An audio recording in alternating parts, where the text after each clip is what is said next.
Hey, what's up? Do a handstand. How you doing? You looking fine.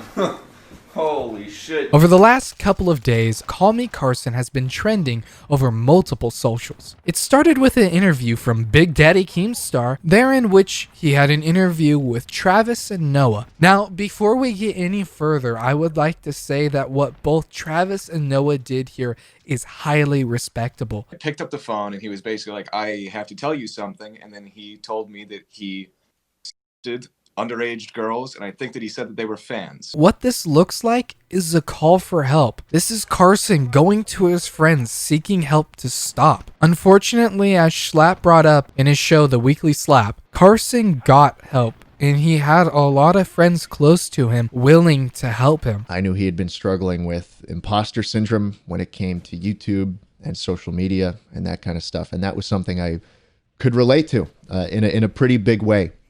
So I was there for him.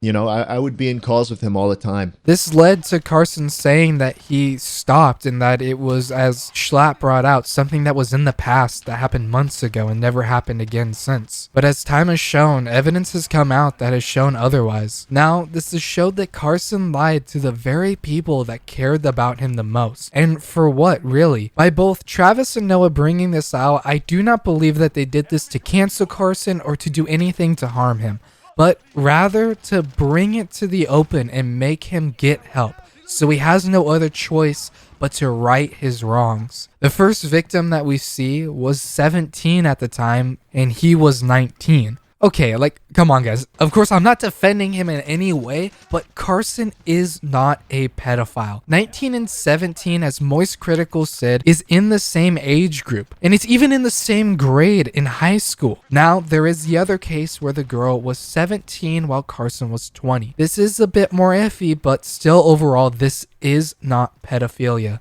Now, where did Carson go wrong, though? He exchanged explicit nudes with a minor. This is wrong in about every way, and it is illegal. Another point that I feel like should be brought up is how he used his fame and his power to get these relationships in the first place. As of writing this now, there really isn't a lot of information out.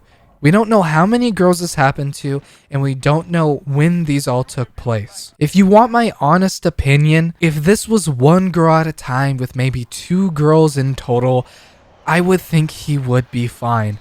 The exchanging nudes part is wrong, and that shouldn't go unnoticed. Even Carson himself knows it's wrong. Carson, I would like to speak to you directly. Dude, you had so many people around you that were willing to help you. They did their best, and you took that for granted. And because of that, you pushed them out of your life. You misused your fame for your own personal pleasure. At this point, you know you messed up. You admitted it multiple times during the situation and even now. Either you face this head on and own up to the repercussions no matter how hard they may be and grow from this, or you hide and this will forever be the thing that you are remembered by. Now let's bring it back to the beginning where I brought up the Caterino situation. Keemstar brought up that Chad or anything for views brought some more light to that whole situation. Carson and Kate were never dating.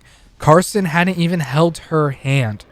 Fitz entered the room and asked Carson if they're dating. He said no. Fitz then said, "Is it cool if I hit on her tonight?" Carson said it didn't bother him. Fitz laid a pipe, and Carson then sent the stands on him. Now, what does this mean? To me, this whole situation was clearly exaggerated by Carson to make him look more like a victim, while in reality, he knew what was going on and let it happen. Carson knew that him and Caterina were not dating and gave explicit permission to Fitz to allow him to hit on her. To me, this is starting to show a pattern in Carson that makes him need people to feel bad for him and to give him help, whether that's in the public or not, whether he accepts that help or not. Doing all of this while lying to the people that he cares about to not make himself look bad. So what are my overall thoughts on this whole situation? Well, Carson is not a pedophile. He made some really bad decisions, even though he knew that they were wrong. He has gotten help and didn't improve. He pushed away his friends, and the only thing that they were left with doing was bringing it to the public. GG, Carson. You knew it was wrong, and yet you still did it. You don't really have any sympathy for me. I mean, wow, guys. Isn't this a great way to start off the year? I mean, be sure to like and subscribe, guys. I mean, what else could happen? First, some Carson scandals. What next? Maybe a second civil war? Kanye West having an affair with Jeffree Star? No way. Fuck Normie! When I die, bury me inside a Gucci coffin. Make hits all day and there ain't no stopping. Jay kill Josh A. Make tracks too often. I don't need a gold chain cause we're too damn awesome. When I die, bury me inside a Gucci coffin. Make hits all day and there ain't no stopping. Jay kill Josh A. Make tracks too often. I don't need a gold chain cause we're too